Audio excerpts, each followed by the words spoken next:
Are you struggling for consistency in your sim racing? Does your iRating look like a roller coaster? If so, we have good news for you. The way to get more consistent is to first understand what you're doing differently than the professionals. And VRS is the answer. With our competitive subscription, you will have the telemetry, setups, tutorials, and everything else you need to fully analyze your driving. Our data packs and the ability to compare your driving with the best in the world will show you exactly where to adjust your inputs, change your driving line, and shave seconds off of your lap times. And our powerful and precise Direct Force Pro wheelbase and precision pedals are being used by some of the world's best drivers. All these champions agree that VRS hardware is not just the best on the market, it's also priced well below the competition. So if you're looking to upgrade to direct drive and the best pedals in sim racing, VRS is your answer. If you want to get better, get faster,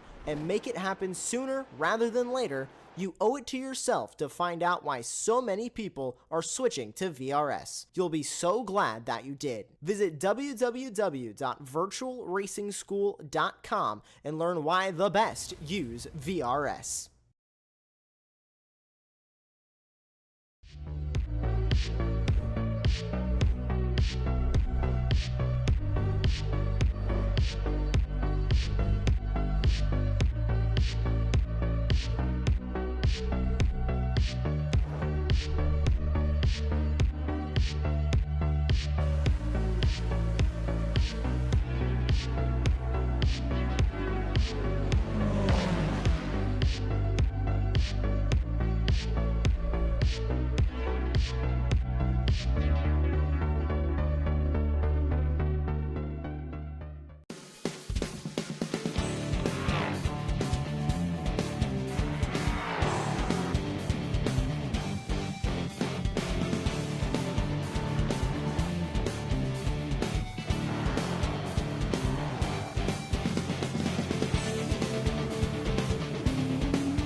They say that everything is bigger in Texas. The ranches, the 10-gallon hats and the hair that they hide, and even the state capitol just down the road from tonight's venue. And so it is with the Circuit of the Americas, home of this weekend's United States Formula One Grand Prix. Not only does it have a 101-foot rise leading into Turn 1, now known as Big Red and named after business icon and one of the first investors in the circuit, the late Red McCombs, but it also holds the Formula One attendance record with over 440,000 spectators descending upon Elroy Road in 2022. And like I said, everything is bigger.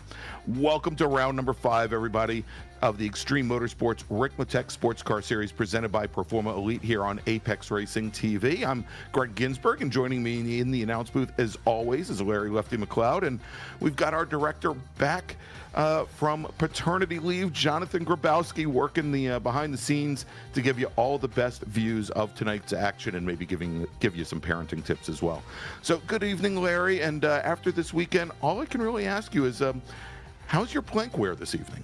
I promise that, Greg, tonight no one's going to be disqualified for too much plank wear. So that's the good thing about tonight's race. But this should be a good time. I think this should be a fun track. It is big, it is fast, and I think, as we've seen already, it's a lot of fun watching these two classes come together in one circuit. I think this place is going to really bring them together well.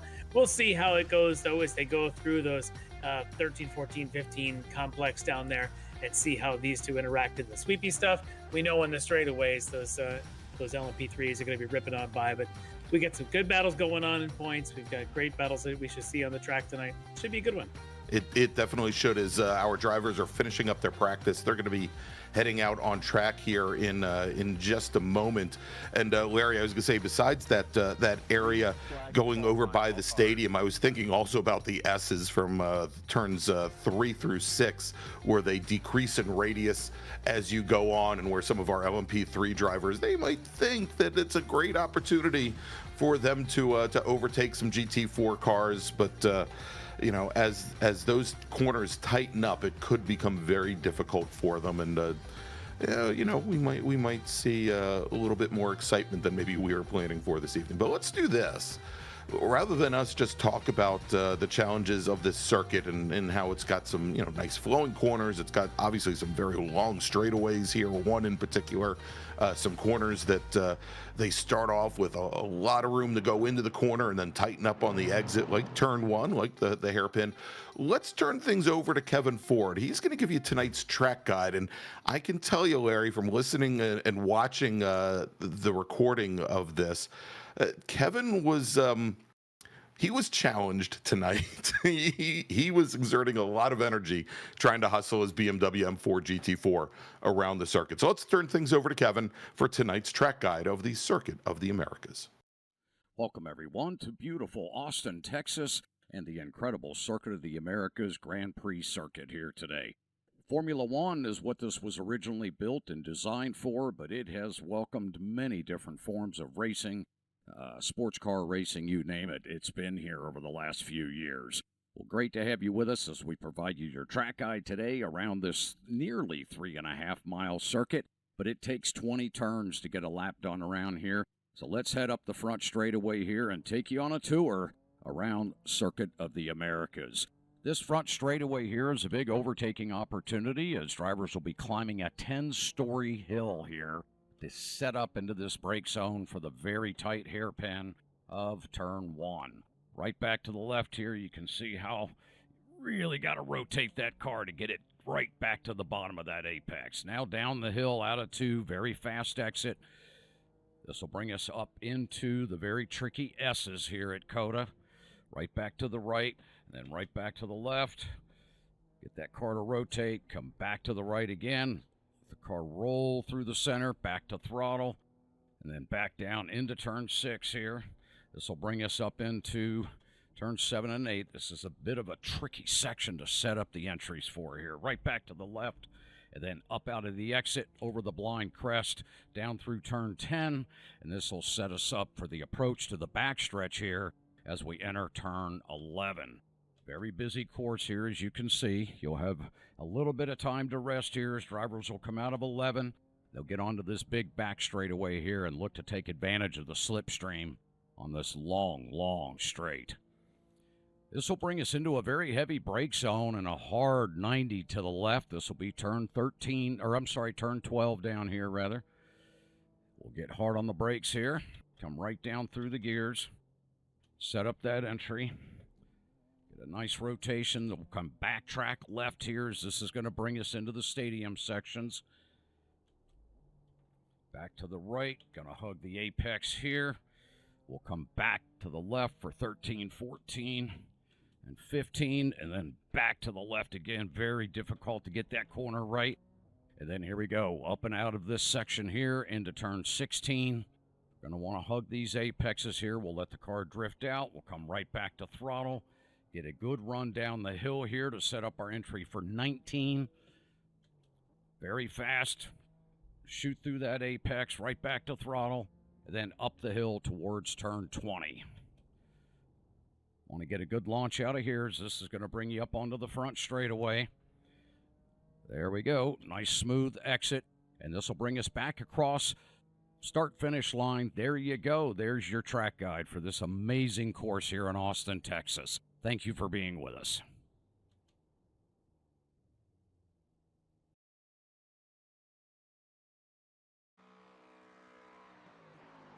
And thanks so much to Kevin Ford for tonight's track guide of the Circuit of the Americas. And yeah, Larry, I was talking about those S's going into like turns 3, 4, and 5, and he was barely getting words out. He was working that wheel so hard. So it's definitely going to be a challenge here, and I think one of the keys will be that these LMP3 drivers, they're definitely going to have to pick their spots on where to go around. I know in watching some practice earlier in the week, they were certainly able to go and sweep around the outside coming out of turn 2 before they get to the S's. But if they can't get that move done, they're going to lose a lot of time just following them following the GT4 car through that section.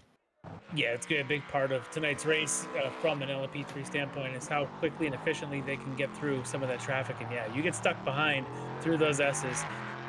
You could try the risky pass if you think the other driver's going to let you, but I don't think that's a smart move. No. So a lot of times it may come down to luck. If you catch somebody before then, that's great. You catch them going down from 9 down to the hairpin at 11, that's great. Anywhere in between, that is going to be a sketchy proposition.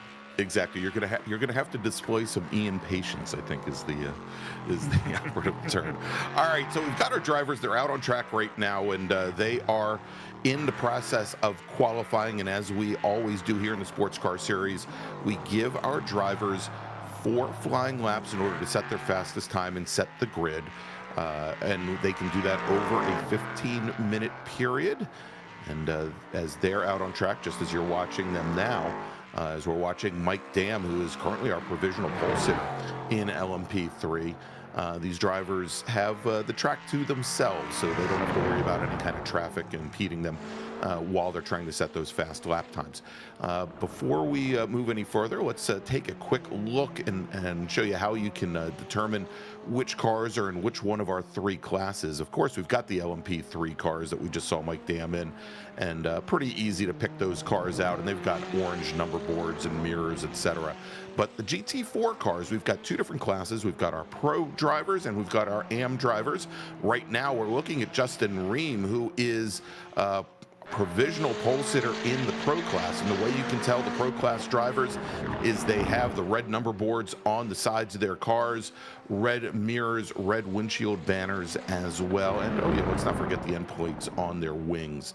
If we look over, and we'll jump over to one of our AM category drivers. Hey, maybe we'll jump to Ian Patience, speaking of which, in his McLaren, and the GT4 AM drivers, they're going to have green number boards on the sides of their cars, the green mirrors, windshield banners, and end plates on the wings. And if you take a look at the timing pylon on the side of the screen there, we've got it all spelled out for you anyhow, so you can kind of pick it out that way.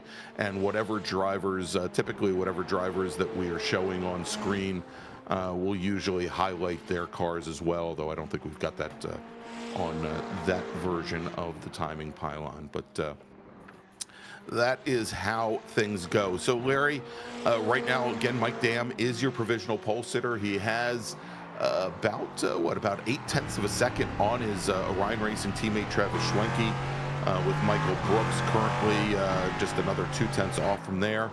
In pro, wow, look at that, jumping up to the top of the leaderboard is Mariano Barrios. In his McLaren, driving for Walking Pace Racing, and he's doing anything but that. And this might be a real good segue, Larry, as Barrios jumps to the top of the leaderboard there by almost 0.4 of a second, to take a look back 2 weeks ago when we were at Road America for round number 4, and Barrios, in his first outing in the Ricmotech Sports Car Series, took the GT4 Pro win over Justin Ream and David Payton. Barrios started off on the pole, took the win. Interesting though, Justin Ream actually started 8th and worked his way up to 2nd. And then, as we mentioned, David Payton from D2D finished in 3rd, but real tight, close racing there. And John, if we want to throw up the points here in GT4 Pro, we've got Geodesic Racing's Justin Ream currently leading the championship with 197. Let me just double check that. Yep, 197 points. There to 191 for Ken Copeland from Team Esport Racer.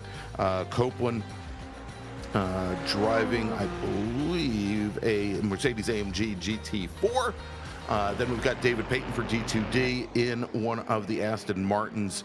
Then Brennan Warren, just a couple points back from there, also from D2D. But oddly enough, while most of our GT4 drivers from D2D are running in the Astons, Brennan still racing the Mercedes AMG GT4 that he had been racing in previous seasons. Then we've got Chris Thorman, just a couple points back from there. If we take a look over at GT4 AM, and right now in AM, Alex Brown is your new provisional pole sitter as he jumps past Ian Patience. He has a 2:17.82 in the books. And if we take a look at the difference between he and Patience, we're about 4/10 of a second, a little bit less than 4/10 of a second separating those two drivers, with Tom Jenkins currently third fastest. Back 2 weeks ago at Road America, Leo Dragota in his Dragon Sport Porsche took the win, with Alex Brown from Team Collusion finishing second. And Brown had started 6th on the grid in AM and was able to work his way back up. Chuck Lobano finishing 3rd for Frito Sport Racing. And then we had Ian Patience and Tom Jenkins running 4th and 5th, as we take a look at Alex Brown right now. And if we take a look at the standings currently, and I said that Leo Dragota was driving a Porsche, my mistake. That's in the World Challenge. He is driving the Dragon Sport Aston Martin here in GT4 in the Sports Car Series, and he is currently your championship leader with 177 points. Chuck Lobano's Frito Sport Mercedes has 158, and then another 9 back to the Wrong Stuff driver Ian Patience in his McLaren. And then we've got Alex Brown and Russ Ruddick rounding out the top 5. And so quickly now, as we look over to LMP3, where Mike Dam, who is, as we mentioned, our provisional pole sitter, and I believe we still have a couple of folks that have not turned their 4th and final flying laps, but they brought their cars into the pits. Hartley Childs, also Aaron Beaver, Justin, all drivers that I don't think have gone out for their final laps. However, Eric Violet always a little bit, I don't want to say late to the party, but just now working his 4th and final flying lap. He's currently qualified 4th, trying to move up. But 2 weeks ago at Road America, Mike Dam from Orion was your winner. Kyle Strikers from SRT Esport finishing 2nd. And this was an interesting race, because Michael Brooks, who started off on the pole, he finished all the way back in 6th.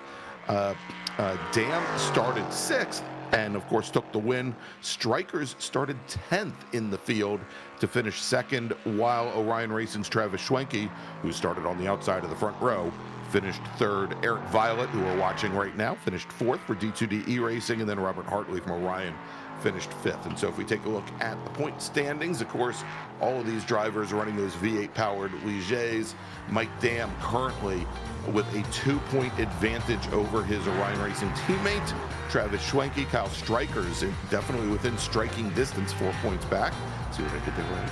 Michael Brooks with 172 points, 4th in the championship, and then D2D's Eric Violet, and then Brendan Whitworth in pretty close proximity, running 5th and 6th. Yeah, real tight bunching at the top there in the LMP3. So that's going to be exciting to watch and see how they go in this long race we've got here tonight. But I'm just kind of looking down the qualifying so far, noticing a couple things. There's been a pretty big gap between the front row of the GT4 Pros and the fastest of the GT4 AMs. A little unusual that we don't have an AM driver sort of up there in the mix in the GT4s. But the AM drivers are pretty well bunched right now.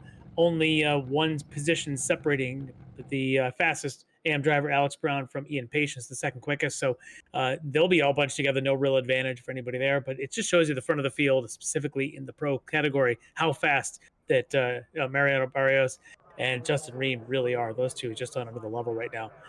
So, Larry, something else that's incredibly interesting is Leo Dragota is on his last flying lap right now. And I'm wondering if hopefully John can maybe bring us over to Leo. Leo has yet to put in a lap time, and he's working his 4th and final flying lap here. And well, yeah, he's probably, my guess is, suffering a lot off tracks. This place is famous for the 1Xs. There's a lot of places to exceed track limits, as even our friends in Formula One happen to find. Did they paint the white lines any thicker this weekend, this evening for these drivers? It may have changed, or may have cost Max Verstappen a pole position in Formula One here, right at the next corner that we're about to see Leo Dragota go through here at 19, and he's being very cautious. But also, that's the end of qualifying, so his lap is not going to finish, and he will start at the back of the field. Wow! Unfortunately, we're not going to get a chance to talk to Alex Brown, our pre-race interviewee, hopefully we'll talk to him at the end of the race. Yeah, I was going to say hopefully, and I just see now that he came into the waiting room there, but he is going to be heading out on grid here momentarily, Larry.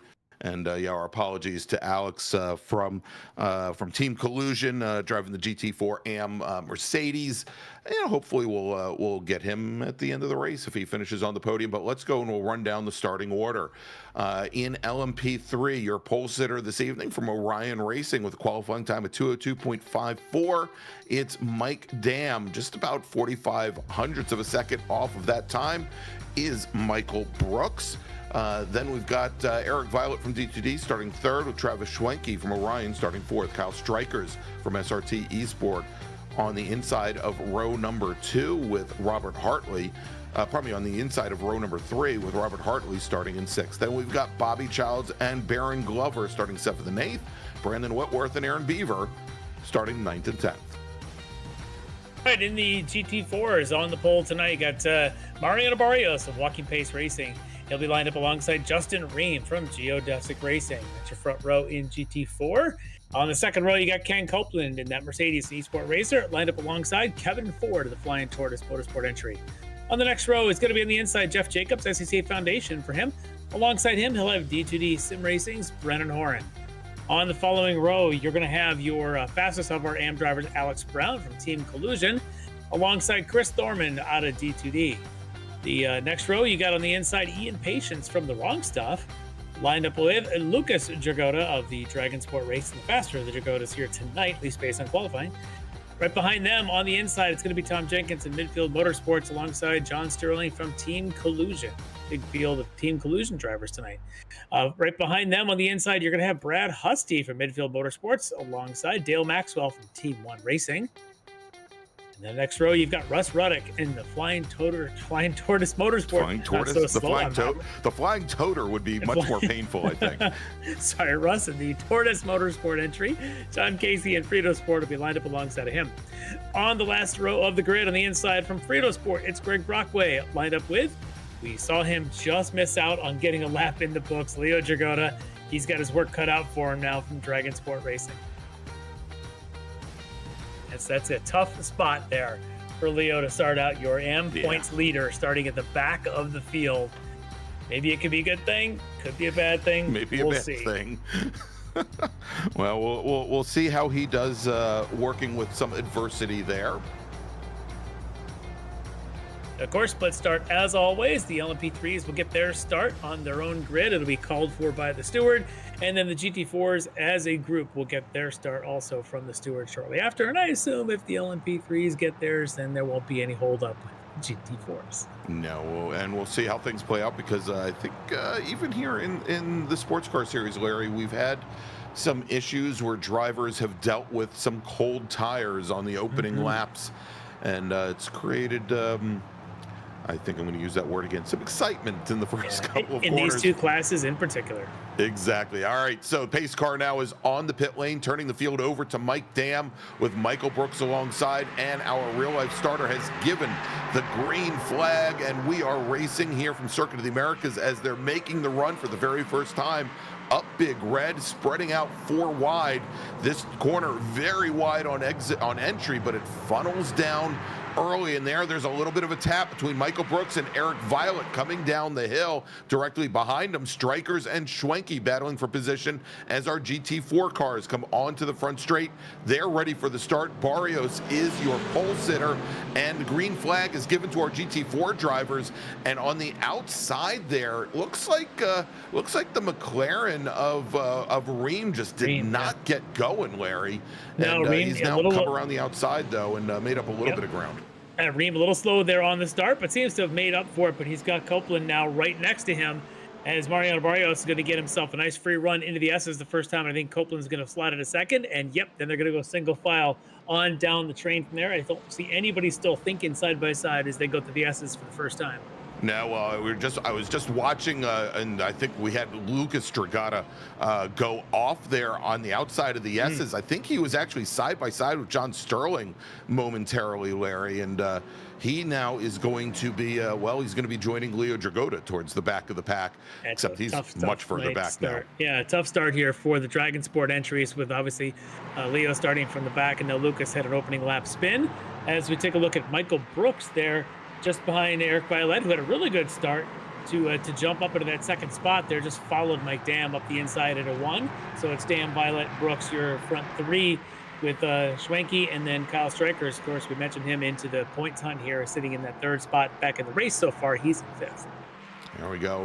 We've got the drivers now making their way, almost ready to complete their very first lap here, coming through turn 19 and making the run down towards 20. And so far, so good for our LMP3 drivers, as they've all managed to escape unscathed, short of that tiny little bit of contact on the exit of turn 1 here, and already starting to get into a good formation here, about a car length and a half to 2 car lengths separating them. And I think what we're going to start to see here is where these drivers think they can start to make up time rather than just staying in the Congo line here as they go around. As we jump back over to GT4, and that early lead that Barrios had opened up over Copeland and Ream now starting to disappear, but the top 3 have already started to break free from Jeff Jacobs. Yeah, they're starting to. We talked about how fast that front row was. Well, apparently all front 3 are very fast in this field. But I think we get a replay of the Lucas Dragota opening lap incident there.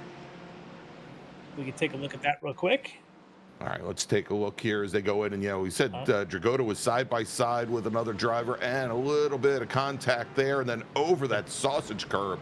I think that was Alex Brown he was alongside of as well on that opening lap. So that might have been a little bit of contact there. I'm not sure there was much there to penalize. I don't even know if they're going to bother taking a look at it. They look kind of racing incident-ish to me, but in my amateur opinion. But you're right. Look at these front 3 really already pulling away, as it's a pretty big gap between them to the next group behind. About 3 seconds already from the back of Ream now to Jeff Jacobs. But Jacobs, Horn, and Kevin Ford having a pretty good battle there for 4th. Yeah, as the couple BMWs sitting back there battling it out for 4th, and along with the Mercedes of Brennan Horn right in the middle of them, and then there's the pack directly behind, as we watch a couple of our AM drivers, and actually I think it's the battle for the lead in AM with Patience and Sterling. Thorman and Maxwell were side by side. Thorman's one of our pro drivers, but you can see he's sitting right in that mix in that gray and orange Aston Martin. Yeah, he's right there in that mix, and obviously every position counts when you're talking about the points, even if the damn driver's around you. So Thorman wants to try and get through this field. Not the highest qualifying start. We've seen Thorman much faster at other tracks, so I'm wondering if he's having a little bit of trouble finding his pace here around COTA. But you can see there on the just right behind them, you've got, of course, Alex Brown alongside, I think it was Dale Maxwell. Yeah, it was Dale Maxwell, there. And was able Jenkins to and outbreak Husty. him. Yeah, the midfield entries right behind those 2. All right, as we're going to go on board now with Tom Jenkins in one of the midfield motorsports cars. So Jenkins and Husky have a good little scrap the last time that they ran together in a previous race. So they're definitely used to seeing each other on track. And this time the lead of the 2 is Jenkins, now trying to get around the 111 of Maxwell, as Maxwell's got kind of slipped a car length or 2 now back from Alex Brown, who he was side by side with earlier.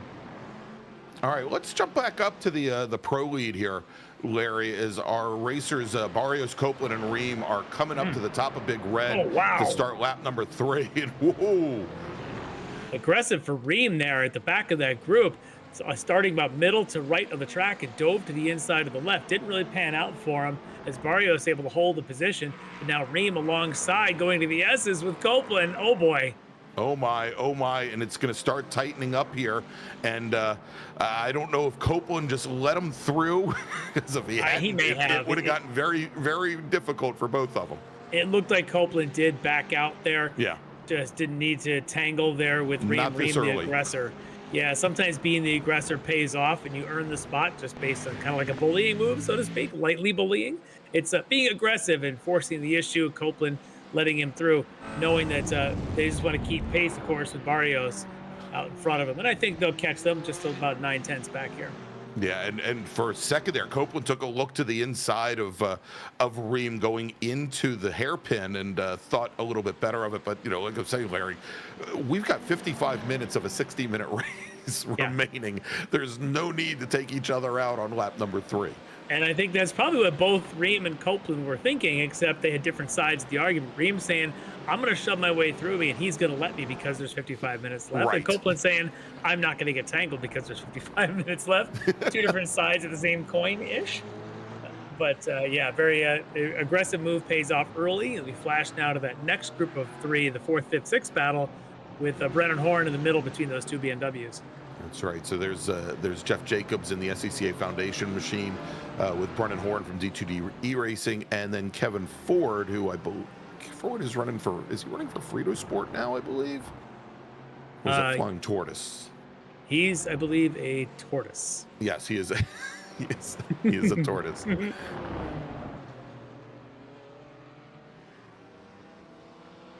I don't know. I get my corn chips and my turtles all mixed up for some reason. Easy mistake to make.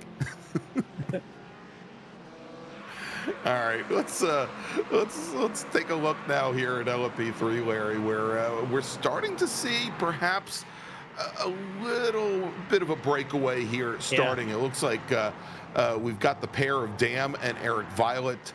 Violet certainly looking for a good finish tonight. He did not like the way the season started off for him. Had some rather poor finishes up front. I think showed a lot of promise 2 weeks ago.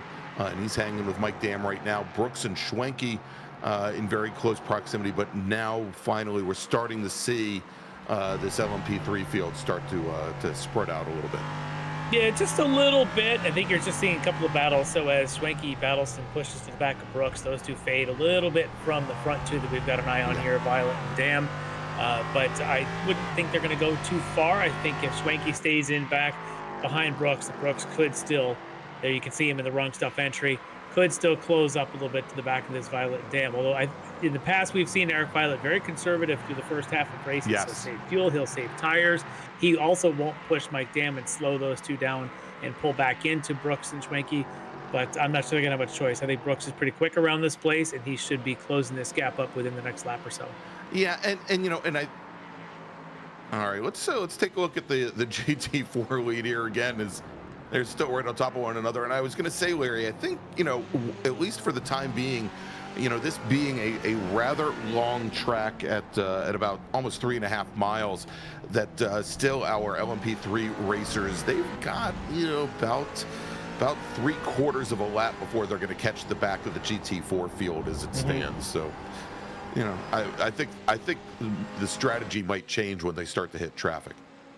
It may, and that's another reason to stay as tight as you can now. So when the traffic, if you're in a GT4 car, if you're in traffic and in a line, it's better and easier to stay with the group in front of you. Yes. As soon as you leave a gap, it leaves an opportunity for one of those LMP3s to slip in and all of a sudden segregate you from the others. So I think Copeland and Ream are going to want to stick right to the back of Barrio. So remember how they had battled for a moment. Ream had faded back. Now look at this. Ream's going to try and make this aggressive move. He seems like he wants to get to the front and push Barrios if he can. Look at this, even taking that sort of snap wide entry to maybe get a better run down this hill. Ream is the aggressor right now in his McLaren. Yeah, and I saw that move from Ream, and it's almost as if he was waiting to find out and wait until Barrios turned in to see if he could maybe cut the car back, come underneath Barrios up at the apex. And Barrios, he played it, pretty darn well. He stayed about a half a car length to driver's left off the curbing, and he waited a while to turn in, but not so late that Ream was able to just stand on the binders and come underneath him. Yeah, it's going to happen at some point. I think Ream's going to want to force it, but he's going to pick his spot. Oh, we're late on the brakes there for Copeland. That may have cost his exit speed here at the hairpin. But you saw he didn't quite expect Ream in front of him to brake like that. But again, when you're in the third in a train of 3, you get that accordion effect. All right, let's take a look here. Noticing that Chris Thorman has dropped a bit down through the order. And let's see exactly what happened. This is coming up into Big Red, up into turn 1. He makes a late move to the inside. Yep. And then does not get a very good exit at all right there. Well, not only that, he must be having some mechanical issues, some equipment issues there. Yeah, it seems like he may be having a sim issue, so unfortunate. But let's flash back up as we went to the replay. Reem was really forcing the issue in the back of Barrios. Still hasn't made the pass, but boy, it's not for lack of trying. All right, let's take a look here as they come through this section over here, coming out of that triple apex right-hander over towards turn 19. Yeah, that 17-18 complex, so much fun, so much grip. You just got to watch that varying radius and then dive through 19. But let's see what kind of late apex that Reem can get here. See if he can get a run with a bit of draft all the way up into 1 and make that aggressive move down the inside. If you can race to the apex, push down there, you have a chance of making a pass. But he's too far back, I think, this time to make a move, unless it's a super aggressive late break. Not this time. Look how aggressive he is at that apex, though. He is, and and it looks as though Barrios may be getting on the brakes maybe a little bit earlier than Reem is prepared for, much like Copeland had to deal with going into the hairpin the last lap. As we now have, this is interesting, Mike Dam, Travis Schwenke, and Robert Hartley, all 3 Orion racers coming down the pit lane very, very early, Larry. That is extremely early, and I'm going to quickly check our notes to say that is a very early from what we expected. Yeah, I mean, we're looking at, well, we're working lap number 6 right now, and the pit window for the LMP3s, it's quite large, would be starting right at around lap number 6 or the end of lap number 5. So, I mean, that might be it, but look how little fuel, how short that stop was. And maybe the idea here is rather than catch the back of the GT4 field and slow down the pace, just come in, make your stop, get back out, and have more laps of fresh track space in front of you and not have to worry about it. But that's an interesting play here now, because this is exactly it. Look at Eric Violet right in the middle of this pack. He's got one of the midfield motorsports entries in front of him. I think that might be Husty. He's got one of the Dragotas right there behind him and one of the Astons. So, yeah, he's got Lucas behind him as he's making his way through this group. That might be right there why the Orion team said, let's go now instead of fishing our way through that field. Exactly. And so now if we take a look at where the Orion drivers are out on track, they're coming up actually, I think, right near the hairpin. Yep, there you go. And whereas somebody like an Eric Violet right now is, well, we saw him. He's coming out of the stadium section right now with a whole bunch of GT4 traffic. There we go. Thanks, John, for throwing that up. Look at how congested it is there, coming through like 15 and 16. Yeah, it's just an absolute mess right now of traffic. So maybe there was something to it, although right now Violet's got a pretty clear sail through that 17-18 turn as he comes up on 19 and makes the dive bomb to the inside. He's actually getting through here reasonably efficiently. If he can get past, I think that's Jenkins. Yep. That's Jenkins, yep. Not a bad run through the second half of that GT4 field. So, could be interesting. Oh, and we've got a new leader in GT4, yes, and it's Mr. Reem.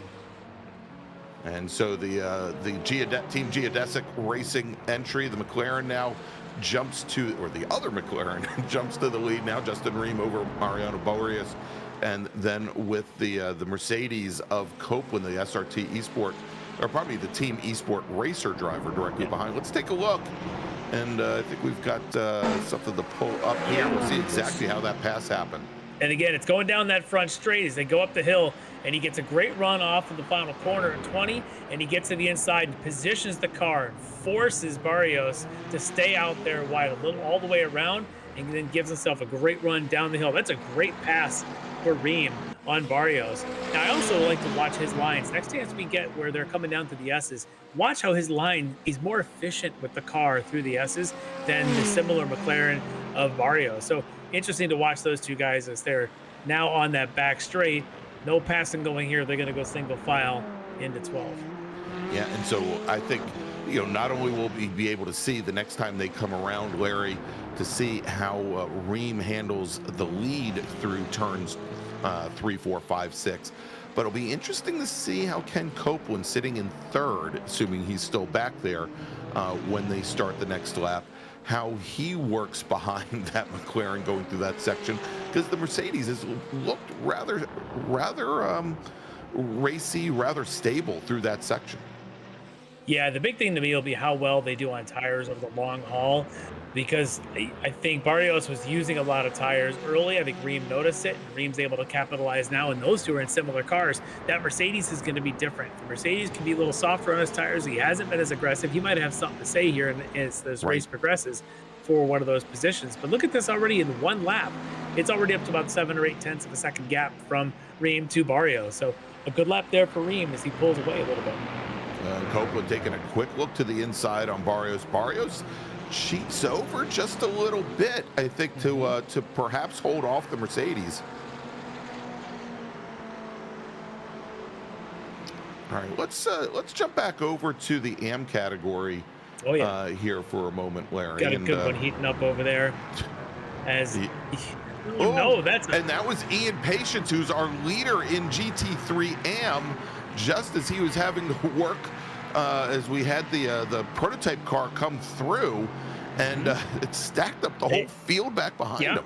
And he's got Sterling in the Mercedes, Alex Brown in the other Mercedes. That's these two in camera right now trying to chase Patience. But boy, there was definitely contact there between Patience and that LMP3 at the apex. And Brown, I think, might have gotten on the binders early enough to avoid it. The front of his car looks pretty good. But, oh man, for Sterling and Brown, bit of a moment there. Now they got to go work to catch back up to Ian Patience, because the Patience and Sterling were about side by side when we went to him. Yeah, and I'm trying to see if that was Michael Brooks, which wrong I think we've got a replay queued up. We can check this out as we see. Yeah, look at the two AM drivers nearly side by side coming into the braking zone. A defensive line for Patience. A really slow entry. That's Whitworth. It is Whitworth, who was very slow at the apex, caught everybody off guard. Yeah, and so we were looking. It was Whitworth, and then we saw Michael Brooks. Brooks was the one who had to stand on the pedal himself. Yeah, Brooks lost a couple positions somewhere in this race, and that put him down back there in that position. But boy, I tell you, that slow speed Whitworth at the apex caught everybody off guard. Let's look at this. We got more of this coming in. That's Mike Dam, former race leader, now tucking to the inside of these two. That's Bobby Childs right behind him in that D2D entry. And they should have Baron Glover, I think, in the other of the wrong stuff entries right behind him. So, yeah, look at this traffic. That's the 13 of Baron Glover we're on board with, watching as he's going to try and follow Bobby down the inside. Now go to the outside, see if he's got better grip. It's pretty solid. Is he going to tuck to the inside at 19? Oh, side by side at 19. Oh, Bobby cuts right across the nose. Good move there by Childs. Yeah, hold that position. And then right behind that's Travis Schwenke in the number 16. Look at these cars are just crawling around the apex. These guys must be running some pretty low downforce tonight. They are struggling in some of the slower corners, like 12 and 20. Yeah. Because turn 12 and turn 20 are very similar to each other. Obviously, the difference being the amount of speed you get going into 12, having that long straightaway. But in terms of the actual apex speed, they should be pretty similar. And you watch all these cars seem to struggle in both of those. As we go on board here with Travis Schwenke in the number 16 Orion machine as he's following Glover around. Wow, and you can just see how much understeer he gets there, Larry. I think he got too close, loses a little bit of that front downforce over the front of the car, and that's his car just go to wash understeer. And again, as he comes up here into turn 8 and 9, see if he can get a run as they head down to 11. Otherwise, have to set him up for the back straight. Schwenke gonna try and outbrake him. Yes, he does. Is there contact? Yes, there is. Yes, there is. Just a graze, just a little bit. All right, we'll see here as they make the run. But my gosh, the apex speeds are so low, seemingly so low for these cars. Like, I don't think the GT4s are cornering that much slower than these LMP3s. A bit unusual, but it just goes to how these things are tuned. The higher speed entries like the S's, I'm sure, are a lot faster. These slow corners like the hairpin at 11 or 12 or 20, yeah, these LMP3s are struggling.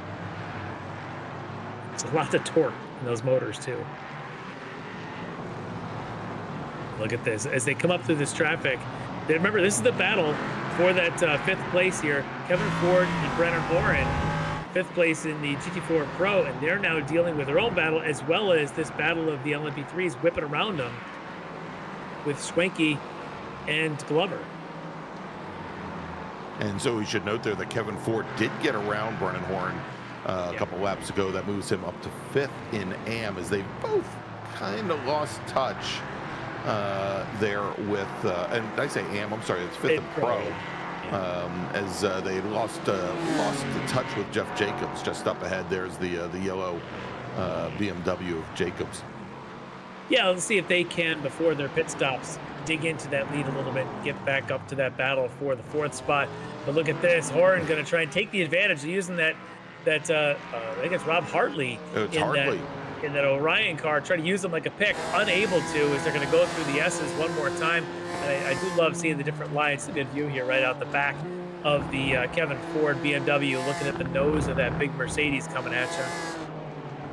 And watch it as we watch that view, watching what the nose on that Mercedes does, how you can see when Brennan gets back on the throttle and the nose lifts Very up active. Versus when he gets out of it and the nose just drops right down to the ground. Pretty amazing. It's very active. It's been moving around a lot.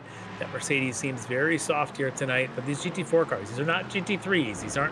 These are not the downforce equipped, full race bred GT3s. These things are a little bit less prep and a little bit more just the torque and balance. Short of that little splitter up front, there's not a lot more.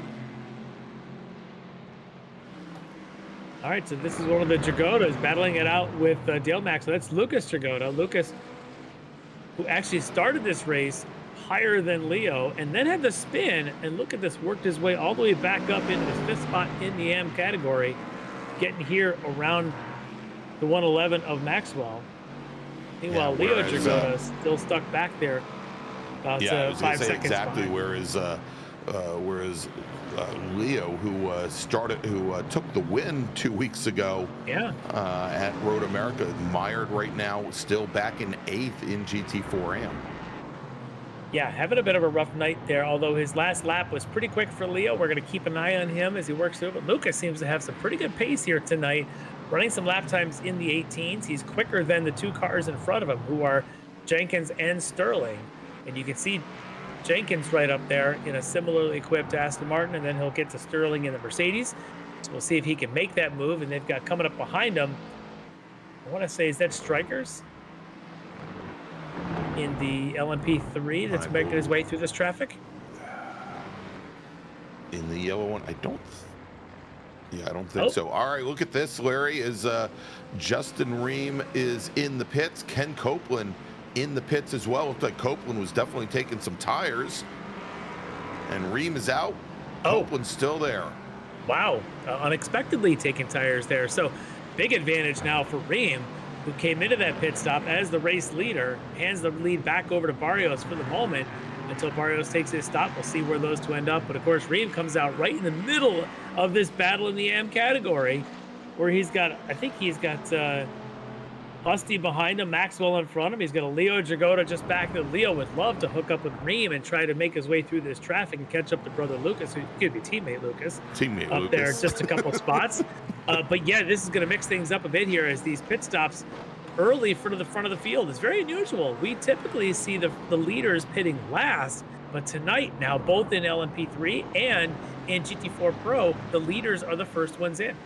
Yeah, indeed. And we thought that the pit window for GT4 would open up right around lap 8 or so. So again, very early on, as they pitted in at the end of lap 10, and running a little wide there is Dragota. And as we suspected, Larry, we've had a number of drivers, and again, we don't have a great insight into exactly how many off tracks these drivers have taken, or a 1X in iRacing parlance, but we can tell when drivers have done it a lot. And looks like, and it gets to the point where drivers can either get a drive-through penalty, or at one point they'll start to have championship points deducted. And it looks like a number of our LMP3 drivers might be getting pretty close. Yeah, there's a couple up there. We're seeing Michael Brooks has a pretty good number based on our estimation. But then you also have some of the other drivers that feel like Mariano Barrios, I think, has got a few. Brennan Horn. So some of the competitors may be using some of those track limits. Again, we're not seeing an official count, so we don't know the exact number the sim recognizes, but you can certainly tell when a few more than others have them. But a driver like Kyle Stryker's, our system says he's only got 2.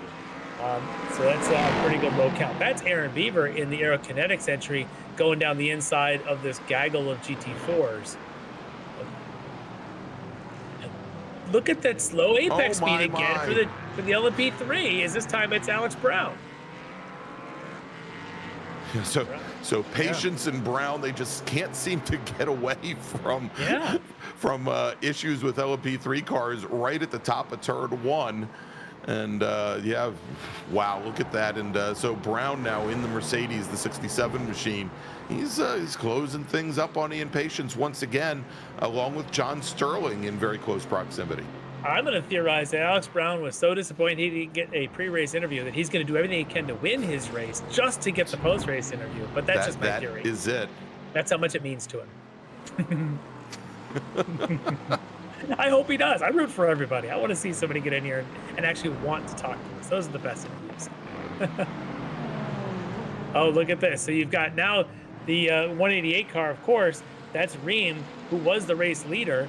Now in this little battle here behind, that should be Lucas Dragota and Tom Jenkins. And then Jenkins directly ahead. Ream theoretically is the faster of this trio, considering he was race leader. He's done his pit stop, but look at this. Now he's going to pull up alongside. Is he going to get them both in the same corner? He might. How defensive is Jenkins going to get? Well, as they come down on the braking into 12.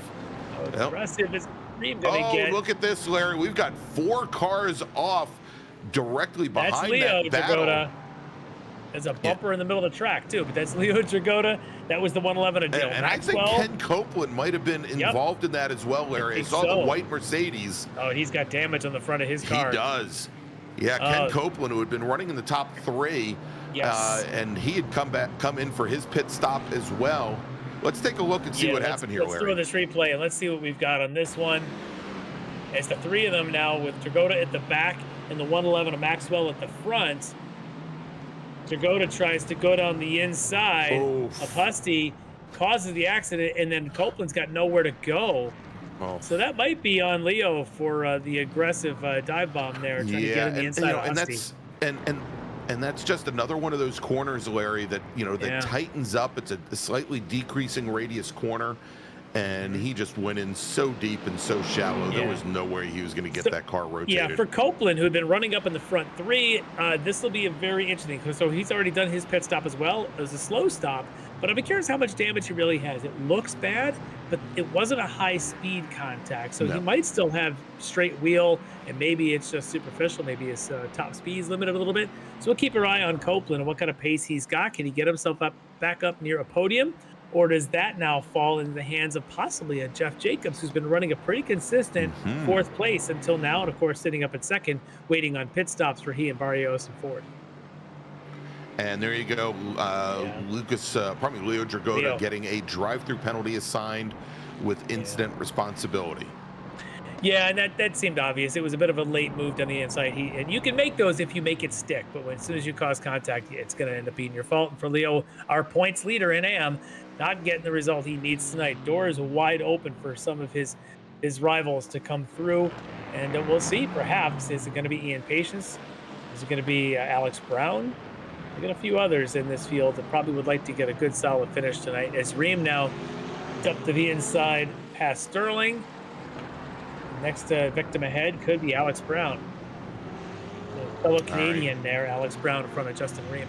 Yeah, and so now as Ream had made his way past Lucas Dragota and Tom Jenkins and Sterling, he's now up to our 2 leaders in GT3 AM. He's going to try and come underneath Alex Brown. Brown's pretty much letting him go, gave him the space, wasn't going to fight too hard, knows that maybe he can help follow Ream to catch Patience, his leader, in the other the wrong stuff McLaren out in front of him. So this will be interesting to see how does Alex Brown now respond, and what does he do to help use Ream to get past Patience. And meanwhile, Sterling is not going anywhere. He's glued to the back of Alex Brown. I was going to say right on the back of him. All right, let's do this, Larry. Let's jump back over here. We've got Mike Dam and Brandon Whitworth. Now, Dam, who is now ahead of Whitworth on track, remember, was one of our first drivers. All three of the Orion Racing drivers came down the pit lane very, very early, right as the pit window for these cars opened up at the end of lap number 5. And Dam has now worked his way all the way back up to 4th overall. And Michael Brooks just now pits in as Dam has some issues. Well, this will be interesting for Dam having done that early stop. Be curious if it pays off, because I can tell you, as the rest of the field starts to make their pit stops, Eric Violette's been very fast at times. He has best lap of the race, and he's been quite a bit faster than Mike Dam has been trying to make his way through this field. And there he is, your race leader. He's now got 6 seconds on Kyle Strikers. So a good opportunity now for Violet. I'll be curious when he chooses to stop. Is it going to be perhaps on the next lap, as he's got, that should be John Casey right there in front of him in that Mercedes, the 78. Makes a pretty easy pass. Look at that lockup, though. Oh, not so easy. Ooh. As we've got Eric Violet, he runs wide. John Casey had run wide and had issues under braking there. That makes me wonder if that's the real issue at the heart of this with these LMP3s. Is as soon as they lose downforce, they're getting such easy lockup, and it's happening at the slow corner. So what we see sometimes is a slow apex speed. It could be that they're just struggling under braking, and everyone's struggling to get the car wound down. I think that may be a part of what's going on. We just saw it there at the hairpin at 11. And so a lot of that gap that Eric Violet had built up over not only Strikers, but Mike Dam has gone away in just a single corner. That just cost him about 1.5 seconds, maybe almost 2 seconds, just that one move there. As you can see, the gap to Strikers now under 5 seconds. It was about 6.5. So keeping an eye on that. Now with Mike Dam only 14 seconds back, it is a relatively short pit lane here. So we'll see when Violet pits if he can get in and out that quickly, but I don't know that he can. The overall pit lane time we've seen is in the mid-30s. The delta may be more like 18, 20 seconds, not the 13 right now that Mike Dam is within. All right, here's that fight we've been watching, Larry, and right now with pit stops is now the battle for 3rd in AM with Kevin Ford and Brennan Horn directly behind, and they're both appear to be making up some ground on Jeff Jacobs as well. I think only looks like that gap that Jacobs had built up has been knocked maybe in half. Yeah, it's down to just about 1.5 seconds now, as Ford and Horn seem to be really good in sections of this track. And again, they still have a pit stop to go. Barrios, Jacobs, Ford, and Brennan Horn each have a pit stop to make. You can see behind them is Justin Ream and then Copeland. Again, Ream and Copeland were a good little battle at the start of this race. They're within 1 second of each other despite the damage that Copeland has taken on. So I'll be really curious where that pit window lies and where does Barrios come out. But clearly, these two, look at Brennan Horn, just about runs right to the back of Kevin Ford, who struggles under braking there in his BMW, and that gives the spot to Horn. Now that does drop back a little further from Jeff Jacobs, but now can Brennan Horn lead the charge to catch up to that BMW, as they're going to continue to fight all the way through turn 16. Yeah, I was going to say, as they were coming through the stadium section there, Larry, just after Horn had actually made the pass, he would run very wide, had to really try and gather that car back up. And wildly different lines here. As Horn's trying to just run a big sweepy wide line. Kevin's trying to take a bit more of a tight conservative, tighty line, and it's creating weird opportunities there. Let's see if Brennan Horn get a good run off the end here. They have lost about 0.5 seconds to Jeff Jacobs on this lap, as there's lights flashing. Brennan probably knows he's got the camera on him. Yeah, well, I was going to say, he's probably listening to the broadcast. He knows we're watching. He'll probably text into the YouTube chat. If you're on the chat, go ahead and text back to Brennan Horn. That's I'm right. sure Well, be happy to because talk. we know Brennan will usually be in the chat. Maybe what he's done is he's keyed it up and it works in Morse code. Oh, so he just said, yes, I just passed it in Morse code. Exactly. All right, so Kyle Strikers pits in LMP3 from second. So he's on his way into the pits now. Keep our eyes on Mike Dam, as he's still 15 seconds behind Eric Violet. And Mike Dam has already gone Violet. by, going up in the big red. So move Dam up into second here over Whitworth and Schwenke and Strikers. And remember, Whitworth and Violet still have not taken their pit stops yet. Whitworth currently sitting in third behind Dam, and again, the gap right now has been staying rather steady between Violet and Dam, around 15 to 16 seconds. And whereas Dam, had 35 seconds on the pit lane, I would suspect it's going to be quite a bit shorter for Eric Violet, as he is already now about 12 laps further into this race than Dam was. But yeah, we'll keep an eye on that. Again, for Dam, he could only put in as much fuel basically as he had used when he started the race on a full load. So the stop time could be similar. It all comes down to how much fuel could each one save, or what did Mike Dam assume he could save. That's the advantage that Violet has. He can do his saving and know exactly what he needs. Mike Dam had to estimate. So we'll see how that plays out. I think the track position thing was a big deal for Mike Dam. We've watched the ebbs and flows of this thing. We've seen both drivers at times get stuck in traffic, and both drivers at times seem to be nice and clear and open. So right now, 16.7 seconds between them. That might be enough for Eric Violet. We don't know. We'll find out here in a couple of minutes. Yeah, and we'll have to see, Larry, how it relates for Brandon Whitworth as well, because Travis Schwenke now only about 0.4 of a second back from the D2D E-Racer in third.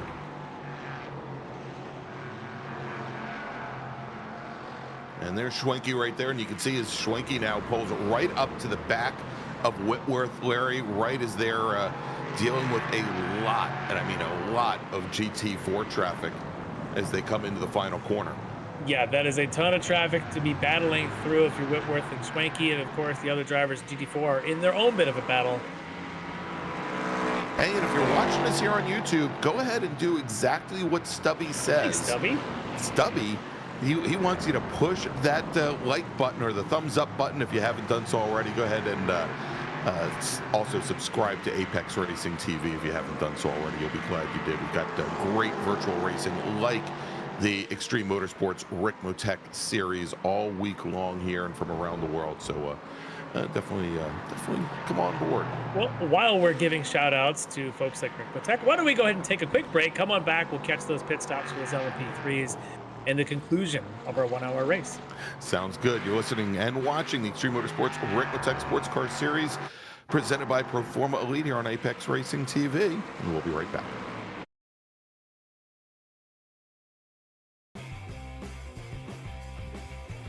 Ricmotech, high-performance sim racing equipment. Whether you're just looking to have fun, train for race day, or become a serious esports competitor, Ricmotech has you covered. Hundreds of name brand parts. Support from experts that love sim racing. Trusted by the pros. There's only one place to go, Ricmotech.com.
Ricmotech, high-performance sim racing equipment.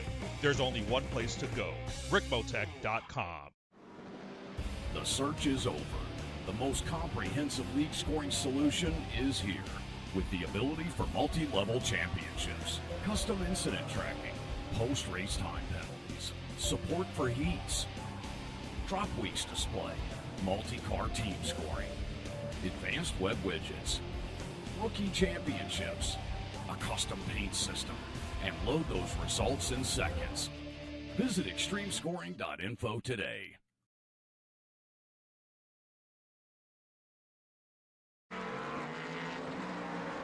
And welcome back to a virtual circuit of the Americas, where we are watching the Extreme Motorsports Ricmotech Sports Car Series presented by Performa Elite. I'm Greg Ginsburg along with Larry Lefty McLeod. And Larry, as we come back from break here, where all eyes are on Eric Violette, our leader here at COTA.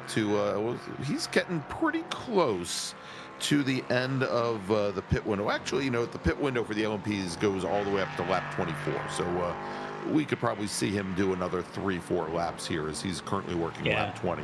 And I'm sure he's enjoying that lightened fuel load, trying to be consistent. Now, as we've been watching the gap from he to Mike Dam, it's been as low as 15.5 seconds. Now it's back up to 19 seconds. It's been a good couple laps here for Eric Violette, pulling away from Mike Dam as we think he's getting close to his fuel stop. For Dam, he's just ahead of Brandon Whitworth, but Whitworth has not stopped yet. And Travis Schwenke has. So while you see Schwenke there, just about 3.5-4 seconds or so behind Mike Dam, those two are together on strategy. It's Whitworth in between who still is yet to make his stop. All right, let's take a look, Larry, as our GT3 Pro drivers, all three of them, Mariano Barrios, Jeff Jacobs, and Kevin Ford, now on the pit lane. Barrios, who is our leader, he's in, he's out. Yep, let's keep our eye on Justin Ream. Ream's gaining close. He's on the front straight. This is going to be tight from Ream. And it looks like all of our GT4 drivers that hadn't pitted already are now coming in. Look at this. Larry. Those two McLarens, right back together again. Yeah, and we thought that the pit window for the GT4 cars would run about 18 laps. And we're starting to see Brown, Patience, Jenkins all come into the pit lane. Brennan Horn, who had taken a much earlier stop, he now moves up and around those GT3 or GT4 AM drivers. Looks like some of them taking some tires. Yeah, Patience a little slow there. That's going to concede that lead to Alex Brown for sure, out in front right now by at least a couple of seconds. So that's huge there at the front of the AM field. But in the pro field, you see there, Barrios and Ream together. Copeland does get back to third despite taking that tire, that slow pit stop. Jeff Jacobs falls to fourth, Kevin Ford to fifth. But we're watching this AM lead because Alex Brown, Ian Patience, John Sterling, all very close. And then you got Lucas Dragotta, the fast of the Dragotas here, Dragon Sport Racing, fast here tonight. Yeah, but there he comes into the S's. And we should note, Larry, that although Copeland, as you mentioned, got back up to third after the pit cycle here, he's still about 15, 16 seconds off of Barrios and Ream. So that incident at turn 12 really hurt him. Yeah. Some of that may have been just his pit stop a little bit longer, but clearly that incident that he had where he got tangled up there at 12 had something to do with that. Look at this. Kevin Ford, Brennan Horn again, side by side. They've been that way several times tonight. It's Brennan Horn on the inside. It's Kevin on the outside. Kevin, though, breaking deeper. They're going to maintain the side by side. That puts Kevin not fast enough around the outside. I thought for a moment maybe he'd be on the inside as they went through 13, but now they'll go single file all the way down to 16. Yeah, and Larry, watching that BMW not only through that corner turn 12, but also the following corners, really odd behavior from the rear end of that BMW, as he doesn't appear to be able to get it to rotate, and then it just seems to snap loose after an extended period of time leaning on it, and he's having some more issues there than I think Brennan is at this point. Yeah, he may be at times. Brennan takes some wider lines, and I think that's helping Kevin. Kevin's more efficient with the use of his car, but there definitely appears to be something on that brake release moment at turn in that BMW is just not as comfortable out there as that Mercedes. These two battling for fifth. Yeah, look at this. Whitworth now still ahead of Travis Schwenke, but for how long? And again, Whitworth has to stop. Right now, though, he's got that track position advantage on the Orion driver, Schwenke. Whitworth's got to be awfully close to a pit stop, along with his teammate Eric Violette. Those two likely going to have to stop soon, as we're now on working lap 22.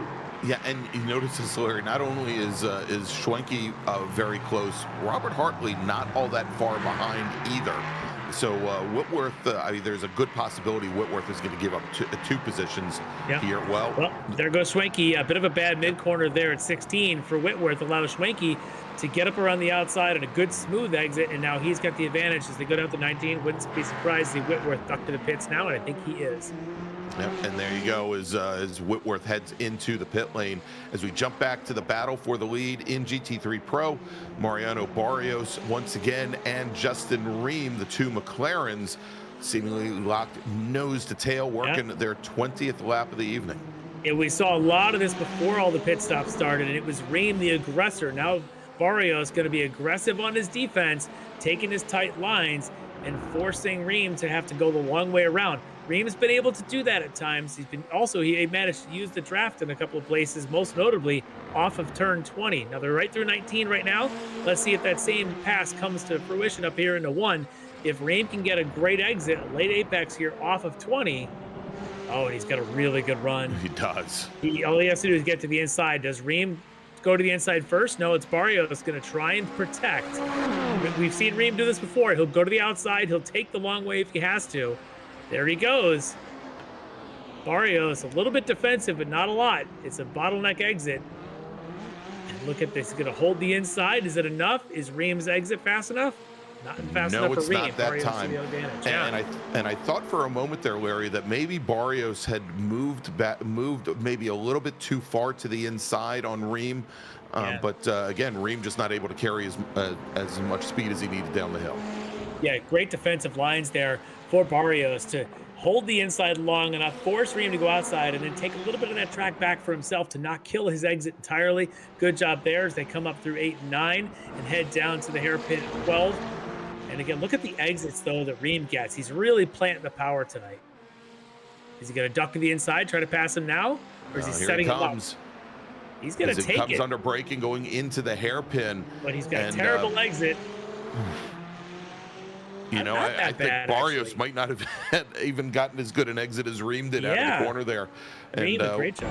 Yeah, we'll see what happens. Now, remember, early on in this race when Ream had worked himself to the lead and gotten around Barrios, he was almost immediately able to open up about 6 or 7 car lengths. I don't think that's going to be, we're going to see a repeat of that as he is getting very defensive here as it is, as we have now just about 12 minutes remaining in this race. Not a lot of time left. But, it's only probably going to be about maybe 6 more times around for these drivers. All going to depend, of course, where our overall race leaders are at the time. But we don't even know who that's going to be because the current race leader still needs to make a pit stop in the hands of Eric Violette. So there's Violette right now as he makes his way around that. That should be the hairpin at 12 and down the back straight. Oh, sorry, turn 11 there. 11. And then heading towards 12. That's what I meant. He's got to be getting pretty close. This is lap 24, really close to the end of this fuel window for him. Between he and I think Aaron Beaver, the only other car on track that had yet to stop for fuel. Beaver about a lap down, almost a full lap down from Eric.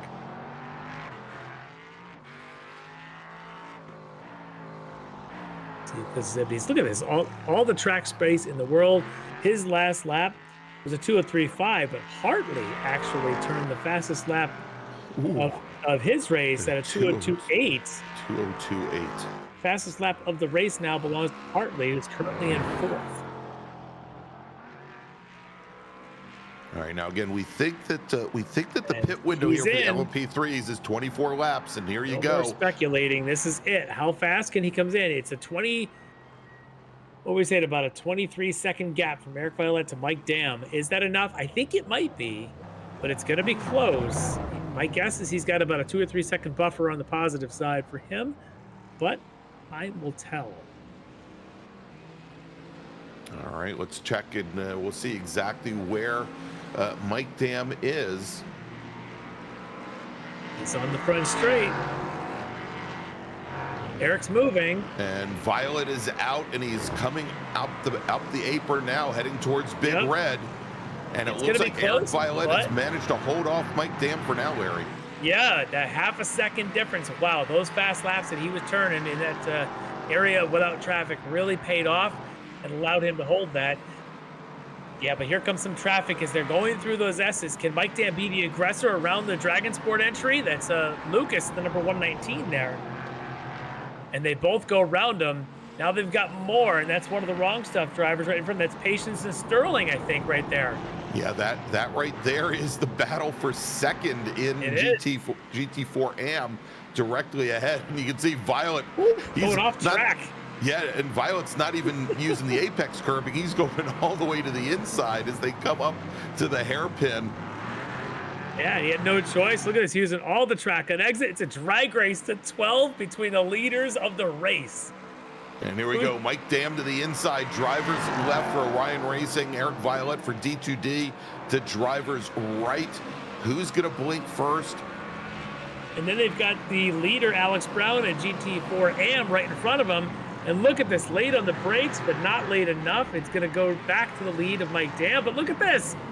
Here comes Violet back to the inside. Are they gonna touch? Nope, respect for racing. And look at that as Violet went and just straightened up the exit coming out of turn 12 and just went in a straight line over to 13. He's able to hold off Mike Dam once again. And, you know, it looked as though for a moment there, Violet was almost at a standstill coming through turn 12. Violet really trusting his brakes as they get around Alex Brown. So Violet in the lead for the time being, and I can't believe it. I really would have figured Mike Dam would have had the lead with all that chaos in there. As it looked like he had the nose ahead coming off of 12. And Larry, look who's coming as well. There's Travis Schwenke. Ooh, the Schwenke runs wide coming out of 20. Yeah, he's got a bit of a head of steam that I thought maybe he'd catch these guys, but that run wide at 20 is going to hurt a little bit. And there you can see him in the back of the shot, and Rob Hartley back there. So your front four with 7.5 minutes to go on the clock.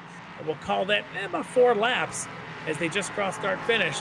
Going to be a tight one here, and I'm sure there's going to be one more round through the GT4 field for them to have to make their way through. So traffic will become a real part of this game. All right, Larry, let's jump over real quick and check back in with our GT4 Pro drivers and Justin Ream and Mariano Barrios. And Ream has not been able to extend that advantage that he had over Barrios in what is the strongest part of the course for him. Yeah, well, he's got the advantage right now. He's got Aaron Beaver right behind him in the aerokinetics. Beaver can be patient, no need to be pushing for these two. He knows this is the lead in their respective class. He'll probably wait till the front straight to really go on by them. But for Barrios, he's going to have to really get up underneath the rear of Ream. He's got to figure out where is Ream at the weakest. We've seen Ream be aggressive, and it's paid off. We haven't seen this kind of trailing aggression from Barrios, but he's going to have to show some if he wants to win this race. All right, let's jump back over to the battle for the lead here, Larry, with Violet and Mike Dam. And look at this, right behind them, side by side are Hartley and Schwenke, probably the 16 and the 3 car. And Robert Hartley gets around his teammate now, move him up in the 3rd. Hartley has been one of the fastest cars on the track over the laps, we'll call 8 or 9 laps or so. He's been very fast, faster than Violet, faster than Dam. But now he's 4 seconds down from them with, as I said, probably only about 3.5 laps to go. I don't know if he's got enough time to catch them, but certainly he made that pass stick pretty easily on Schwenke. Now let's see if these two fire up the battle again, or does Hartley think he can catch the front two? Dam, on the other hand, now sees it's a Hartley behind him, probably knows he's going to have to think about 1 move or 2 moves to win this race. Otherwise, anything more than that, and those two Violet Dam could get drawn back into They'll be drawn right back into the battle. Yep. Look at that lap for Violet, though, 2:02.5. All right, here comes Barrios.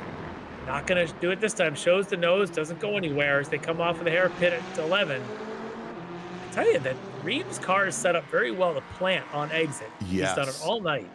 And you know, and he goes in a little bit more shallow into the hairpin than Barrios does too, but it doesn't seem to affect his exit speed at all. He gets the car rotated and can still get the power down. We've seen that coming off of 12. We've seen that coming off of 20, and I think it pays off again there at 11 at the hairpin. And he's able to hold the advantage now as they go through the stadium section through 12 and around 13. And I tell you, there's lots of places here to shove a nose to the inside if Ream leaves it open. He's not, though. He's keeping that nice and tight to these curves to make sure there's no room for Barrios to shove one to the inside. All right, let's go back to the LMP3 battle again, Larry, with Violet and Dam as we are working lap number 27, less than 5 minutes remaining. It's not a drag race this time. It's a draft pass. But can he make it stick? Because we've seen Eric Violet is so confident on his brakes, and there it is again. But the last second, he's still on the inside. If he can hold position, he does. Now the switch is on, though. Damn, if he can hold position, he'll have the inside here at 16. Ooh, brake lock up from Dam and for Violet. They both lock up. Yeah, we got Jeff Jacobs just in front of them. He's currently 4th in GT4 Pro. He doesn't want to get involved in these guys. Look at him letting them go. Yeah, the big white BMW. Jeff Jacobs almost ended up in San Antonio there, Larry. He was so far to the outside. Yeah. Yeah, it's getting dicey here at the front of the LMP3s. And again, Violet ahead at the stripe. I'm going to say it's 2 laps to go. So Dam taking another look to the inside. And here's where I'd be interested to see, Larry, is as they come down to turn 12 again, you've noticed how Violet, when he gets the car rotated around through 12, he makes almost a straight line running over towards 13. Whereas it looks like Dam loses a lot of time and a lot of ground as he pulls the car all the way over driver's left to try and open up turn 13, and it allows Violet to make that position back up. So I think that's part of that is the position that they're in coming off at 12. If you're the driver on the left, you want to try and maybe round off 13, but if you're the driver who gets stuck on the right out of 12, the only thing you can do is go shortest distance between 2 points. So I'll be curious if Dam at all, like the next time we get down there, takes a different position. Instead of going to left again, does he try to get somehow to the right, or does he try to force Violet? Even if he keeps the car center of track, even if he kept the car center of track, I think he'd be in good shape. I think Violet's shown that he can get the car rotated around there, even from the inside. Yep. All right, so here they are again. We just talked about their previous runs. This time he's going to stay behind him. Okay, so there's a change of strategy. And what's he going to do now? Does he try and force to the inside? At 13, he doesn't. No. And he's going to stick behind him. Maybe he's letting his tires recover for a half a lap here and do a final last lap, because it's going to be white flag next time by. Exactly, Larry. As they were just about ready to hit the 58-minute mark, and with these drivers running at a 2:02. And that's Ken Copeland in front of them. He's in 3rd in GT4 Pro. He'll likely step aside, or not. Or not. Oh, my gosh. Yeah, go right around both sides. And look at Hartley. Hartley is closing things down, Larry. I don't think within a lap he's going to be close enough, but he is now about 2 seconds back from these two. Yeah, Hartley got held up by Copeland, though, so I think that takes him out. White flag, 1 lap to go. I don't think this is a 3-horse fight. I think Hartley's out of this unless there's a big slope for these two. I think it's Violet or Dam. Dam hasn't shown to be aggressive enough. Violet shows to be very good under braking, and I think that's the key to these cars. Let's see if he can make this. Look at the defensive line coming out of 1. Not giving anything. They'll go to the S's. There is traffic ahead. Let's see who it was. And that was some good anticipation there by Violet, because it looked like Dam had wanted to keep the car driver's right and try to come underneath them, and Violet just hung the car right there. Now they're going to have to work their way around Brockway. Yep. It's the 62 of Greg Brockway that they're able to get by as they go around now through 8 and 9 again. 1 more run down to 11 to that hairpin, and then we'll see. Does Mike Dam force a drag race, or does he play the draft card down this long back straight? Right now it's a draft card. They got Russ Ruddock in the Tortoise Motorsport. Look at this. More lockup of these two, but they both get good exits. Oh, my. Violet using all of it.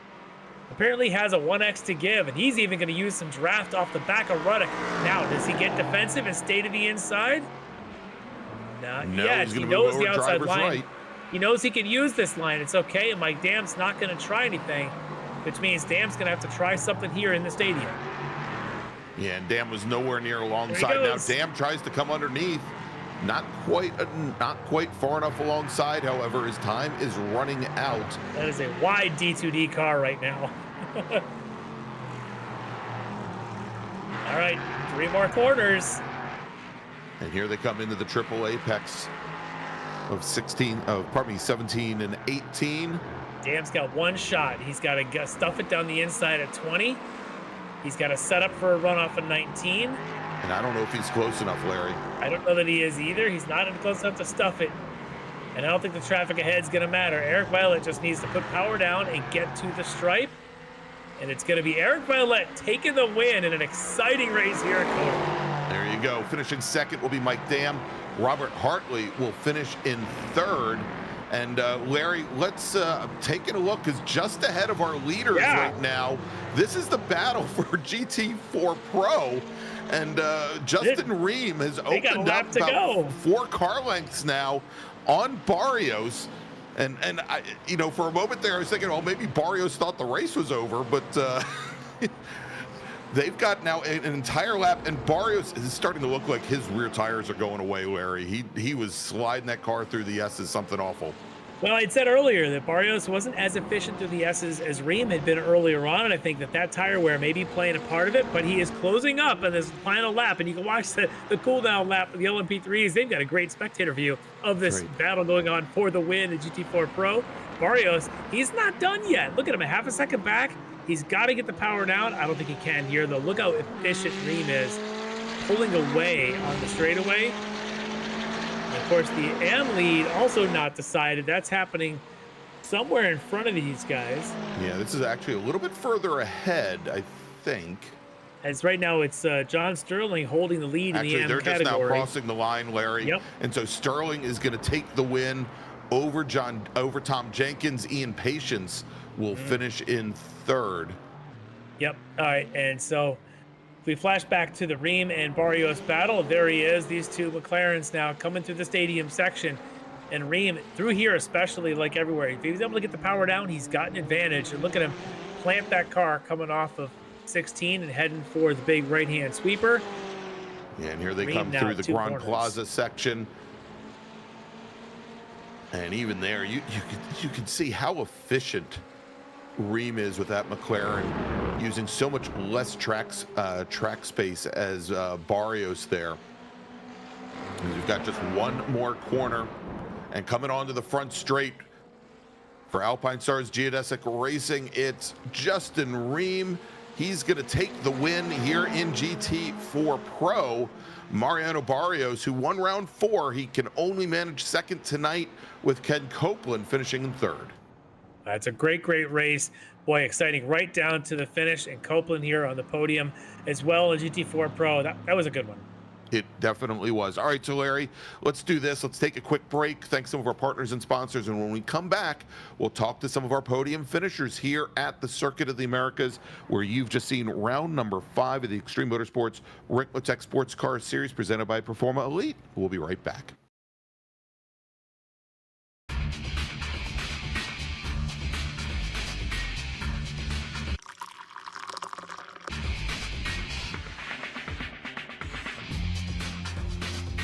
Extreme Scoring to do the work for you. Ricmotech, high-performance sim racing equipment. Whether you're just looking to have fun, train for race day, or become a serious esports competitor, Ricmotech has you covered. Hundreds of name brand parts. Support from experts that love sim racing. Trusted by the pros. There's only one place to go, Ricmotech.com.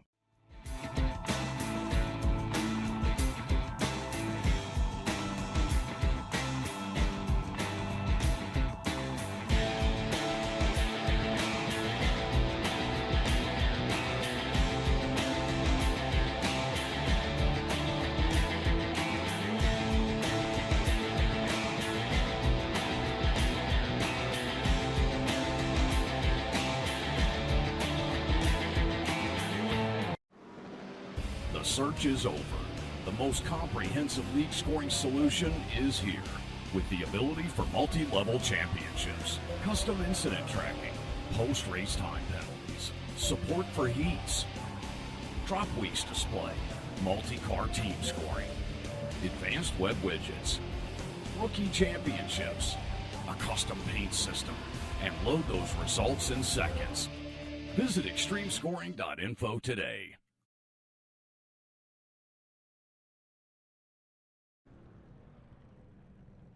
And welcome back to Circuit of the Americas, where you've just seen round number 5 of the Extreme Motorsports Ricmotech Sports Car Series. I'm Greg Ginsburg, along with Larry Lefty McLeod. And Larry, after, well, tell you what, John, let's see if we can throw up the, well, we don't want to throw up, especially while you're feeding your baby.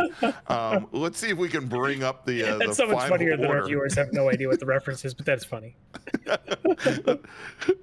And if we can't, there we go. All right, so just to recap, and look at that margin of victory. Eric Violette from D2D eRacing in his LMP3 Ligier, about a quarter of a second over Mike Dam from Orion Racing. Robert Hartley pulled within 1.8 seconds there. That was LMP3. Let's take a look at GT4 AM, if we can.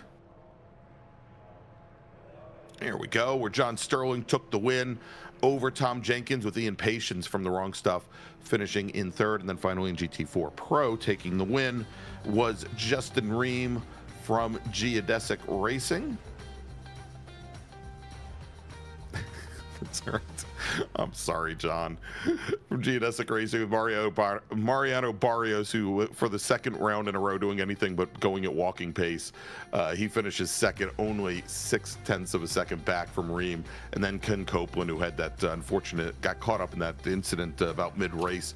He manages to work his way back up to third with Jeff Jacobs and Brendan Horn finishing up fourth and fifth. All right, so let's take a look, Larry. We've got a couple of drivers sitting in the green room right now, one of them being John Sterling from Team Collusion. Let's bring in our GT3 AM winner, driver of the number 87 Mercedes.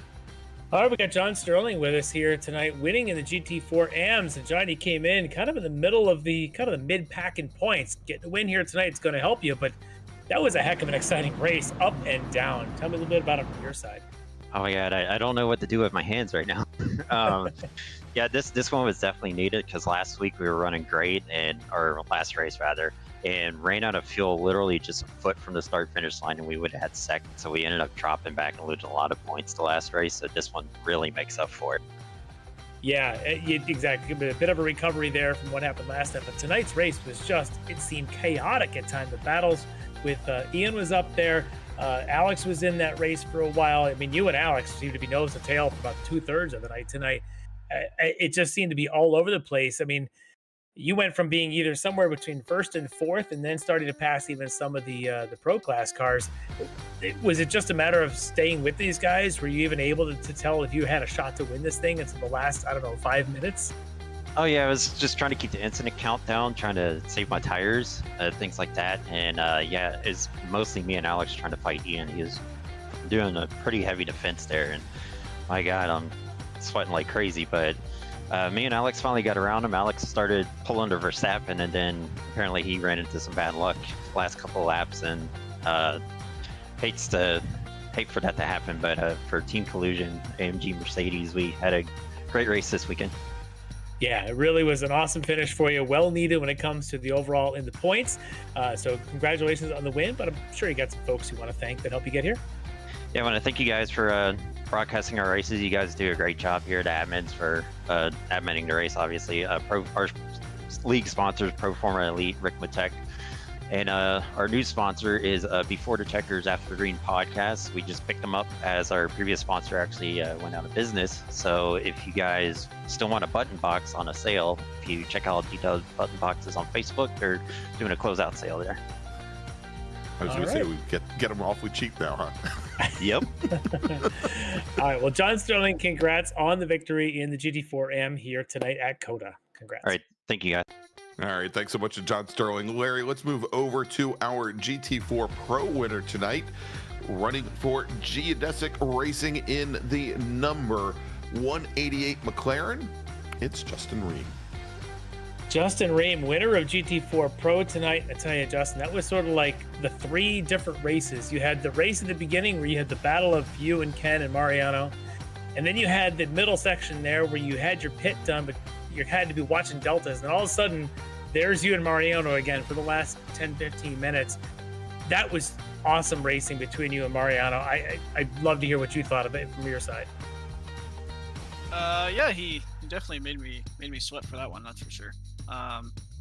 I decided to pit early because I needed like a mental break. I didn't really do much laps or practice in this car around this track this week. So I think in the first 2 laps I had something like 7 off tracks. So I just needed to like chill out and kind of like reset myself. And then I kind of figured I was going to be out behind him, just given how traffic was going. But it was a little bit closer than I thought it was. So, but yeah, it worked out. Yeah, it came out real close. The two you had a battle at the end. You seem to be the more aggressor of the two of you, which paid off in a lot of ways, certainly in the early stint of the race, but even towards the end to be able to get that lead. And you seem to be, the one that we observed, you were faster coming off of the slow corners. Is that just driving style, or is that in the setup even that this car just plants and exits so well? It's probably driving style, to be honest. I do think some of the GT4 AM drivers were way too friendly, like way more friendly than I would have been to myself for letting cars go by, but yeah, that sure helped. Yeah, it was a lot of fun to watch. Great racing tonight. It was fun seeing the LMP3s finish their race right as you guys were taking the white flag and having to battle it out for another 20 corners. But a lot of fun to watch tonight. Another victory for you. It's going to help even build a bigger points lead for you in the overall for the season. But I'm sure you got some folks you want to thank for the victory tonight. Hydro Race Racing for coming on as a sponsor, and also the guys at Geodesic. All right, well, congratulations again, Justin Ream, your winner here tonight for Geodesic Racing in GT4 Pro at COTA. Thank you. Take care, guys. All right, there you go. Thanks so much to Justin, and congratulations. And Larry, when you have a Canadian telling you that you're being too friendly, GT4 AM drivers, you need more aggression, my friends. Just saying. He said it so nicely, though. He did. Really he said it with all the love and compassion in the world. So, all right, let's do this, Larry. Let's move over now to Eric Violette, driver of the number 89 D2D eRacing Ligier, your winner tonight here from COTA. Eric, oh my goodness, that was a ton of fun to watch as that race wound down, and you and Mike just mano-y-mano, like just that prize fighter, you guys throwing your best at each other, and you end up coming out on top. That was a lot of fun. Are you not entertained? Yeah, yes we are. That felt like gladiators, man. Yeah, just watching you guys, you go through 12, he's on the left, he takes the wide line, you take the shortcut line, now you're side by side through 13, and I even commented at one point, the trust you guys have in each other to be able to do that has got to be pretty high. I think, yeah, there was some trust. I probably had the elbows out more than I normally would. I got a ton of respect for the Orion guys. Mike Dam and Travis both are just been really cool to me. Actually cool to our whole team. Even after I punted Travis at Road America, I crossed the start-finish line first, but of course I had my penalty, so Mike got that. But even after the race, I mean, they were so nice, and I just can't say enough that it's really a blast racing with these guys. It looked like an absolute fun fest out there, and having to pick your way through this GT4 field once again, it seemed not as violent, the interactions, but boy, it really was sort of, you get that moments of impatience. But one thing we noticed was these LMP3s seem to struggle in the slow corners, and almost the GT4 seem faster. They are, and I think I had 2 mistakes. I locked it up and went across. I'm not sure if it was John Casey or somebody. I did the typical, when I'm in mixed class and then we're racing with the LMP2s or 1s, whatever we were racing with in the TCRs. And I'd be like, don't do it. And they pass you and then they'd screw up. I'm like, you idiot. And so I felt like that. I'm like, it was just, a little bit offline. I don't know if the track was dirty. I hit my usually break point and I should have just been able to turn left there at the very end, but it just slid all the way through. And so I'll have to go back and watch it. Luckily, he didn't turn in and hit me, but heads up move on his part. I think that was probably my biggest mistake with someone around. Other than my self-spin, not sure if you caught that, I almost blew the race because I needed about 24 seconds. I mean, that whole first stint, I was just watching the relative after the Orion guys pitted, and I knew I needed 24 seconds to not take tires and 28 seconds for tires, and I was good, and then I spun it in that complex, and I'm like, oh no. And I just kept watching it, and I was just picking through traffic, and I was hoping they'd get caught up. And luckily, the very last lap, when I was about to run out of gas, I had to come in. It was at 23 seconds, and I'm like, that's not enough. So I took 1 gallon less, crossed my fingers, and came out, I think, a second or a half second in front of Mike, and then it was on. So that was a blast. Luckily, the strategy worked out. It would have worked out even better if I didn't lose the 5 seconds. I would have walked away with it if I didn't spin myself. But like so many other racers, if I did this, if I did that, it would have done that. But luckily, it worked out. Yeah, we appreciate you spinning. It made it way more entertaining Yes. to watch that battle right at the end, as opposed to you having a chance to be conservative. That was a lot more fun, and I love the respectful racing that you guys have between each other. It made our points now actually interesting going forward, as it's tightening things up a little bit, and I think it's going to be a good one the rest of the way. Yeah, so I know it's been probably a ton of interviews for you guys. It's been a while since I've been up here. This series has not been. I did not take it. I was fast in this series, but I never had like the racecraft with this one. I'm used to being the slower car. I'm not used to being the fast car. So anyway, thank you guys for putting this on. I want to thank Performa Elite, Extreme Motorsports. The league is awesome. Great racers. A lot of not just respect with the Orion guys. Tons of respect out there for everybody. Ricmotech for being the main sponsor. And again, thank you guys for the broadcast. I cannot wait to watch this one. This one sounds like it was nuts. And my teammates, both the LMP3 and GT4 guys, both sides of the house, just awesome to work with. We did a ton of practice, and it paid off, guys. So I know Bobby's probably screaming at the screen. Love you guys. So, and I hope Robert Schwenkler gets better soon. He was in an accident this week. Luckily, he just had a really bad sprained ankle. That's why he missed the race. But I hope he gets better. I know he was really fun in the Toyotas last season. So thanks for everyone who watches the broadcast, my family, especially my wife. All my 6 fans haven't had too much to be excited about, but hopefully this one was fun to watch. So thank you. There was one in the chat. So awesome. We don't know what the other 5 were doing, but we know at least one of them was here. Was it Spanky or whoever that is? It's always rooting for Bobby. No, not Stubby. VTEV. VTEV 1. VTEV 1. All right, I'll have to find out who that is. Maybe 7 fans. Yes. Got one more. Yeah, one you didn't even know about. All right, guys. Congrats, Eric Mallet, your overall race winner in LMP3 or D2DE Racing. Congrats, Eric.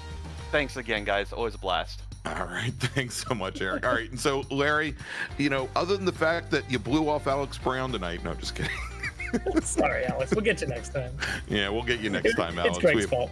We apologize, Team Collusion driver. Greg with 5 Gs. That's right. Well, that's what he gets for coming in 4th tonight. All right, so Larry, let's wrap things up here and take a look at what we've got coming up across our Ricmotech series within the next couple of weeks. Next week, October 30th, almost the witching hour, the Ricmotech World Challenge returns to upstate New York and Watkins Glen International for our GTP and GT3 cars. And then in 2 weeks, SportsCar Series, we're going to be heading across the pond, going to be going to Donington Park, and that is Monday night, November 6th. Of course, both those at 8 p.m. Eastern Time. And, of course, I think we have a time zone change somewhere along those lines, so somebody's going to gain some extra time. And then join us in January, where the Club Sport Series will make its return for our Mazda MX-5 Cup cars and Toyota GR86 Cup cars. And we'll let you know as soon as we've got the venue and the exact date, but that'll be coming up early in the new year. All right, so for Larry Lefty McLeod, for Daddy Jonathan Grabowski, here, and welcome back again, Jonathan. We're so glad to have you back after your paternity leave. I'm Greg Ginsburg, and we'll see you next Monday night from Watkins Glen. Have a great week, everybody. Ricmotech, high-performance sim racing equipment. There's only one place to go, ricmotech.com.